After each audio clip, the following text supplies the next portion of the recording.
காலம் எல்லாம் கதைகள் சேனல்ல காலச்சக்கரம் நரசிம்மா அவர்கள் எழுதிய காலச்சக்கரம் புதினத்தை தொடர்ந்து பார்த்துக்கிட்டு வரோம். அதுல பட்டப்பா கோவில்ல போய் ருத்ர மந்திரம் சொல்லிட்டு இருக்கிறாரு. அவருக்கு பூரா மறந்து போயிடுச்சு. ஏதோ ஒரு தீட்டு மாதிரி அவருக்கு மனசுல தோணுது. அதனால கோவத்தோட எழுந்து வீட்டுக்கு வாராரு. அவங்க அம்மா கேக்குறா, என்னப்பா ஆச்சு அப்படின்னு. அவங்க அம்மாவுக்கும் பதில் சொல்லல. நேரா மனைவிட்ட போய் சொல்றாங்க, எனக்கு என்னாச்சுன்னே தெரியல. ஊருக்கெல்லாம் ருத்ர மந்திரம் சொல்லி கொடுக்குற என்னால ருத்ர மந்திரம் கண்டினியூவா சொல்ல முடியல, மறந்து போயிடுச்சு. என்னடி ஆச்சரியமா பாக்குற?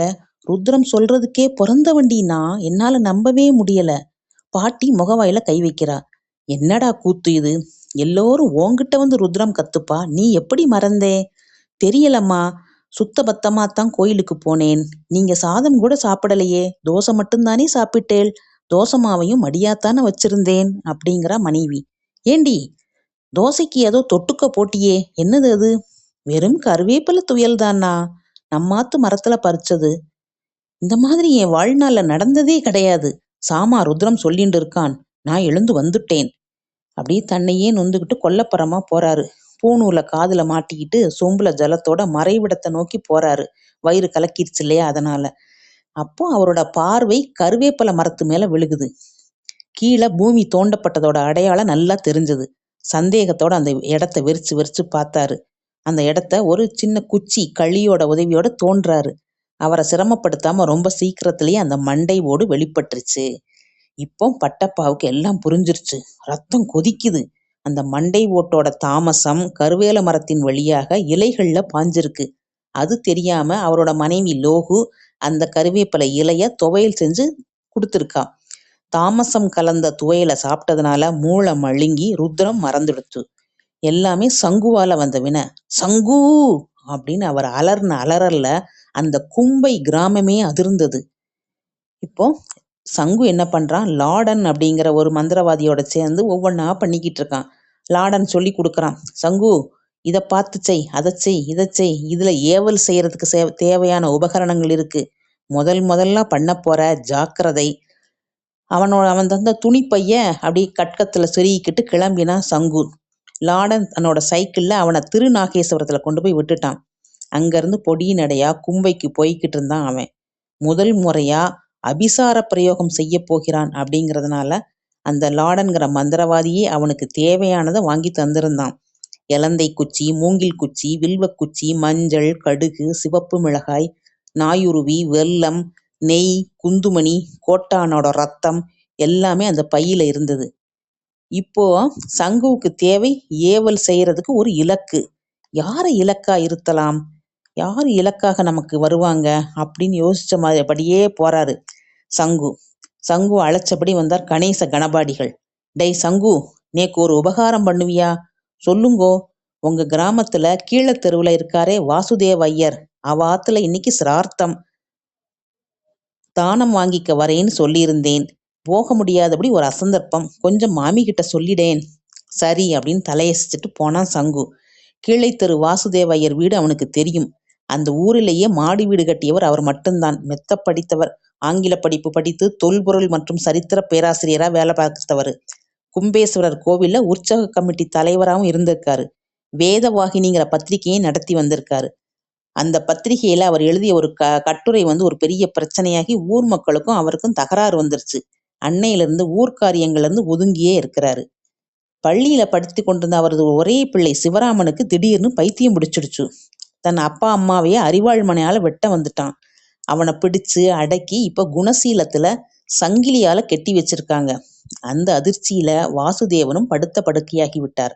பாவம், அவர் மனைவி சுந்தரிதான் அவருக்கு எல்லாம். அந்த சுந்தரி மாமி கோவிலுக்கு செல்வதில்லை, சுபகாரியங்களுக்கும் வர்றதில்ல. அவங்களோட ஊர்ல யாரும் உறவு வச்சுக்கவும் இல்லை. அவங்க வீட்டு கதவு எப்பவுமே மூடியே இருக்கும். இப்போ வாசுதேவன் கை கால் விளங்காமல் போய்விட்டது. வாய் கோணி பேசும் திறனும் போய்விட்டது. கும்பேஸ்வரர்கள்ட்ட வாலாட்டின்னு அவர் தண்டிக்காம இருப்பாரா அப்படின்னு உங்க பெரியப்பா அடிக்கடி சொல்றத சங்கு கேட்டிருக்கான். ஆனா அவர் எதுக்காக தண்டனை அனுபவிக்கிறார் அப்படிங்கிறத மட்டும் பெரியப்பா அவங்ககிட்ட சொன்னதே கிடையாது. இவன் ஒரு தடவை கேட்டாலும் அவர் அதற்கு பதிலளிக்காம மழுப்பிட்டு போயிட்டாரு. கீழே தெருவில் அப்படி நுழையிறான் சங்கு. நேரா அந்த வாசுதேவரையர் வீட்டு கதவைத்தான் தட்டுறான்.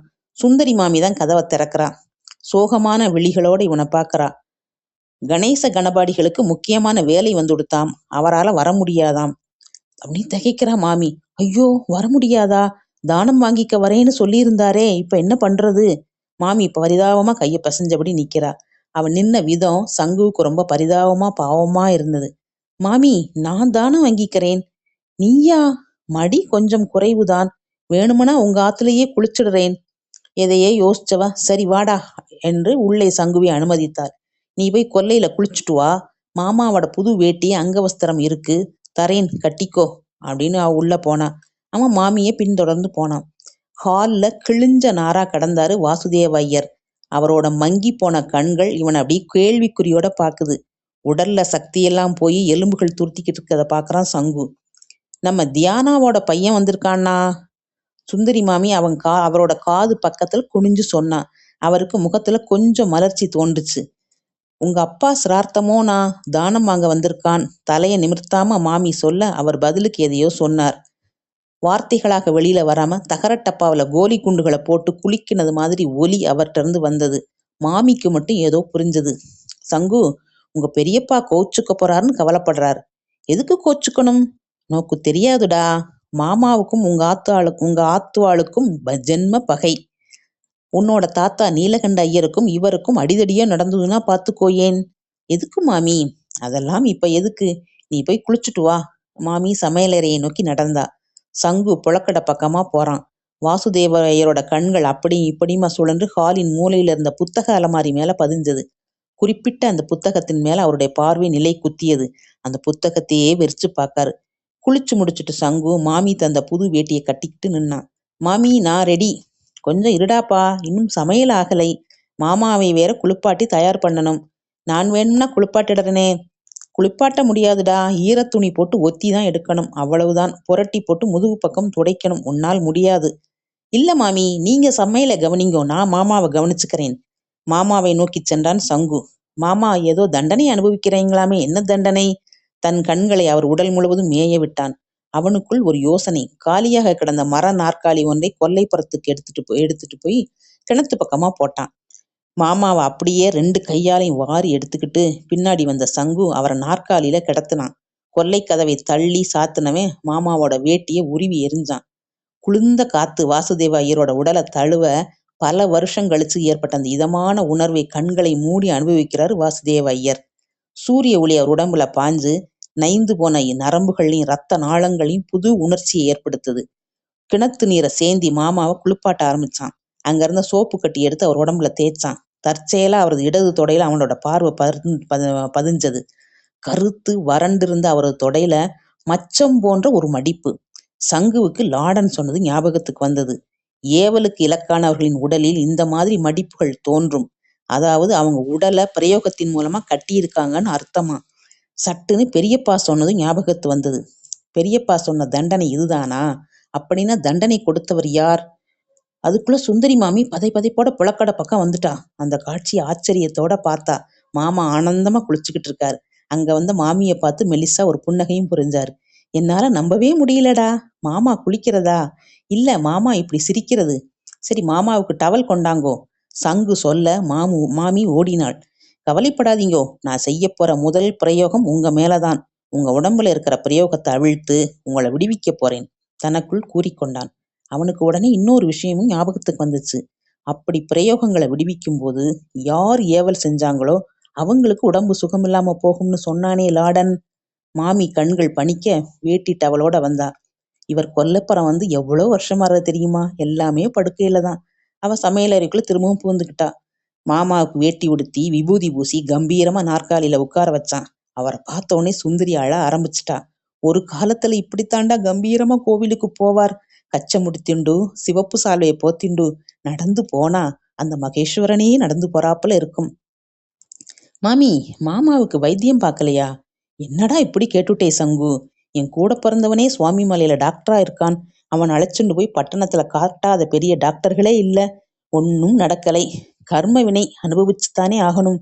2வது, சொஸ்தமாகணும்னு வியாதிஸ்தர்களுக்கு ஒரு வைராக்கியம் வேணும்டா. அது மாமா கிட்ட கொஞ்சம் கூட கிடையாது. எங்களோட ஒரே பிள்ளை சிவராமனுக்கு சித்த பிரமை பிடிச்சு எங்களையே வெட்ட வந்தான். அவன் நிலைமை பயங்கரமா போய் இப்ப அவனை குணசீலத்துல சேர்த்துட்டோம். அவனை சங்கிலியில கட்டி போட்டு வச்சிருக்கிற கன்றாவிய கண்ணால பார்த்துட்டு இன்னும் உயிரோடு இருக்கோம்டா. சிவராமனுக்கு ஏன் அப்படியாச்சு தெரியலைடா. நல்லா படிக்கிற பையன். திடீர்னு ஒரு நாள் நான் தான் சூரியனை கண்டுபிடிச்சேன்னு சொன்னான். என்ன ஏதுன்னு கவனிக்கிறதுக்குள்ள முத்தி போச்சு. எல்லோரையும் அடிக்க ஆரம்பிச்சிட்டான். எங்க அண்ணாவே அவனை குணப்படுத்த முடியும்னு தோணலைன்னு சொல்லிட்டான். மாமாவை ஏதாவது பண்ணிட போறானேன்னு குணசீலத்துல சேர்த்துட்டோம். இப்ப எப்படி இருக்கான் சிவராமன்? யாருக்கு தெரியும்பா. உன்னை விட 2-3 வயசு பெரியவனா இருப்பான். ஆமாம், உங்க அப்பா கல்யாணத்தின் போது அவனுக்கு 2 வயசு. நல்லா ஞாபகம் இருக்கு. நாங்க எல்லோருமே வந்திருந்தோம். மாமி, எங்க அப்பா எப்படி செத்துப்போனா? இப்ப எதுக்குடா பழைய கதை? நீ வா, தானம் வாங்கிக்கோ. மாமி நைசாக பேச்சை மாற்றியபடி மீண்டும் சமையலறைக்குள் அடைக்கலம் புகுந்தாள். மாமி பரிமாறிய சாப்பாட்டை முடிச்சுக்கிட்டு தட்சணை வாங்கிக்கிட்டு தயங்கி தயங்கி நின்னான். மாமி, என்னம்மா வேணும்? என்ன சங்கு, ஏதாவது வேணுமா? இல்ல மாமி, எல்லா டாக்டர்ட்டையும் மாமாவை காமிச்சீங்க, கர்மவினை டாக்டர்கிட்ட காட்டினீங்களா? என்னடா சொல்ற? மாமி, நேக்கு ஒரு வாய்ப்பு தரக்கூடாதா? எதுக்குடா? மாமாவை குணமாக்க. நீ எப்படா டாக்டருக்கு படிச்சே? சங்கு அவள் கேலியை அலட்சியம் செய்தான். உங்க கூட பிறந்தவன் டாக்டர்னு சொன்னீங்கோ, பட்டணத்துல பெரிய டாக்டர்லாம் பார்த்தாச்சுன்னு சொன்னீங்கோ. கர்ம வினையை அனுபவிக்கிறோம்னு சொன்ன நீங்க அந்த கர்ம வினையை தீக்கிற டாக்டரை பார்க்க வேணாமோ? யாருடா அது? மாமி குழம்பி போனாள். நான் தான். டேய் சங்கு, எனக்கு ஒன்னும் புரியலை. மாமாவோட பரம வைரி உங்க தாத்தாவும் பெரியப்பாவும் தான். எந்த அளவுக்கு அவ 2 பேரும் விரோதிகளோ அந்த அளவுக்கு ஆப்த சிநேகிதனா மாமாவும் உங்க அப்பா தியானாவும். இன்னும் சொல்ல போனா உங்க தாத்தாவும் பெரியப்பாவும் சேர்ந்துதான் இவர் என்னவோ பண்ணிட்டான்னு கூட பேச்சு அடிபட்டது. நான் அதை நம்பலை. இந்த காலத்துல போய் ஒண்ணு மட்டும் சொல்றேன்டா. தியானாவோட பையன் எங்க ஆத்துக்கு வந்து தானம் வாங்கிட்டு போனதே எங்களுக்கு முழு திருப்தி. நீ இங்கே வந்தது கூட உங்க பெரியப்பாவுக்கு தெரிய வேணாம். மாமி கிளம்பி போ என்று சொல்லாமல் சொல்ல சங்கு பிடிவாதமாக நின்றான். மாமி, எனக்கு நம்பிக்கை இருக்கு. ஒரு வாய்ப்பு கொடுங்கோ. மாமாவை குணப்படுத்தி காட்டுறேன். இன்னைக்கு ராத்திரிக்குள்ள. இன்னைக்கே வா. உங்க ஆத்துல ஒரு சின்ன ஹோமம் மட்டும் பண்ணிக்கிறேன் இன்னைக்கு ராத்திரி. ராத்திரி வேளையில என்ன ஹோமம்டா? மாமி வியந்தாள். அதெல்லாம் உங்களுக்கு புரியாது. இந்த பையை பத்திரமா வச்சுக்கோங்கோ. நான் சாயங்காலமா வரேன். மாமி அதை வாங்கி கொண்டாள். அப்புறம் ஒரு சின்ன விஷயம். என்னடா? நீங்க ராத்திரியில ஆத்துல தங்க வேணாம். உங்க அண்ணாவத்துக்கு போயிடுங்கோ. ஏண்டா? மாமி கலவரத்துடன் கேட்டாள். ஏன் எதுக்குன்னு கேட்காம தயவு செய்து நான் சொன்னபடி செய்யுங்கோ. விடுவிடுவிடன் நடந்து சென்ற சங்குவை மலை போட பார்த்தா மாமி. சங்கு வீட்டுக்குள்ள நுழைஞ்சப்போ அவனுக்காக கோபாவேசத்தோட காத்திருந்தார் பட்டப்பா. சண்டாளா, உன்னால எனக்கு ருத்ரம் சொல்ல முடியாம போச்சு. அந்த கருவேப்பிலை மரத்தடியில நீ புதைச்சு வச்ச சனியனை குப்பை தொட்டியில தூக்கி எரிஞ்சாச்சு. இனிமே இந்த மாதிரி காரியமெல்லாம் பண்றதா இருந்தா இந்த வீட்டை விட்டு ஓடி போயிடு. கத்தியபடி இறங்கி கோவிலை நோக்கி சென்றார் பட்டப்பா. சங்கு தலையில் கை வைத்தபடி உட்கார்ந்துட்டான். ஜம்பமாக சுந்தரி மாமிகிட்ட இன்னைக்கு ராத்திரியே மாமாவை குணப்படுத்துறதா சொல்லிட்டு வந்திருந்தான். சுடுகாட்டுல இருந்து சிரமப்பட்டு தலச்சன் குழந்தையோட மண்டை ஒட்ட தேடி எடுத்து வந்திருந்தான். அதுல பிரயோகமை தயாரிக்க வேணும். இப்போ பெரியப்பா அதை தூக்கி எறிஞ்சிட்டாரே. ஏமாற்றத்தோட தனக்குள்ள புலம்பிக்கிட்டு இருந்தான். நாளும் கிழமையும் நல்லா அமைஞ்சிருக்க முதலா பிரயோகம் செய்யணும்னு எவ்வளவு ஆவலா இருந்தான். எல்லாம் வீண். சோகத்தோட வாசல் திண்ணைக்கு போய் இருந்தான் சங்கு. கிரிஜா அவங்கிட்ட வந்தா. என்னடா சங்கு, டல்லா இருக்கே? ஒண்ணுமில்லை, எரிச்சலுடன் சொன்னான். நீ தேடுறத நான் பத்திரப்படுத்தி வச்சிருக்கேன். அப்பா குப்பை தொட்டியில போட்டதை எடுத்து கொல்லப்புறத்துல இளநீர் மட்டைங்க அடியில உன்னோட அந்த மட்டையை ஒளிச்சு வச்சிருக்கேன். இப்பதான் சங்குவுக்கு போன உயிர் திரும்பி வந்தது. ரொம்ப நன்றிடி கிரிஜா, இதை நான் மறக்கவே மாட்டேன். செல்லம் அவ தலையில தட்டிட்டு கொல்லப்புறத்தை நோக்கி போனான். அன்னைக்கு சாயந்தரம் சங்கு வந்ததுமே சுந்தரி சுவாமி மலைக்கு கிளம்பிட்டா. என்னவோப்பா நீ சொல்றேன்னு போறேன். மாமாவுக்கு இன்னைக்கு பலகாரம் பண்ணி இட்லி எல்லாம் பண்ணி வச்சிருக்கேன். 2 பேரும் சாப்பிடுங்கோ. 1000 தடவை ஜாக்கிரதைன்னு சொல்லிட்டு மாமி நம்பிக்கை இல்லாம திரும்பி திரும்பி பார்த்தபடி போயிட்டா. சங்கு நிம்மதியோட வீட்டு கதவை அடைச்சான். மாமி காலையில் தான் இனி வருவாள். சங்கு தன் பையில் இருந்த அந்த உபகரணங்களை எல்லாம் வெளியில எடுக்க வாசுதேவ ஐயர் கிளியோடு அவனை பார்க்கறாரு. சுந்தரி மாமி விடிய காலையிலேயே கும்பைக்கு கிளம்பி விட்டாள். ஊருக்குள்ள நுழைஞ்சு கீழே தெருவில் இருக்கும் தன் வீட்டை நோக்கி நடந்தபோது மணி 7:30. இப்போ வீடு எந்த கதியில இருக்குதோ இந்த சின்ன பையன் சங்குவை நம்பி தான் கிளம்பி போனது தவறு நினைச்சுக்கிட்டே கதவை தட்டுனா. கொஞ்ச நேரம் இடைவெளிக்கு பிறகு கதவு திறந்தது. என்னடா சங்கு, மாமா ரொம்ப படுத்தினாரோ அப்படின்னு கேட்டவா 1000 தேள் கொட்டுற மாதிரி அதிர்ச்சியோட நின்னா. ஏன்னா வாசுதேவ ஐயர் தான் வாயெல்லாம் பல்லா நின்னுக்கிட்டு இருந்தாரு. இது எப்படி நடந்தது அப்படிங்கிறத தொடர்ச்சியா நம்ம பார்ப்போம். இப்போதைக்கு சப்ஸ்கிரைப் செய்து கொள்ளுங்கள் நண்பர்களே. காலம் எல்லாம் கதைகள்.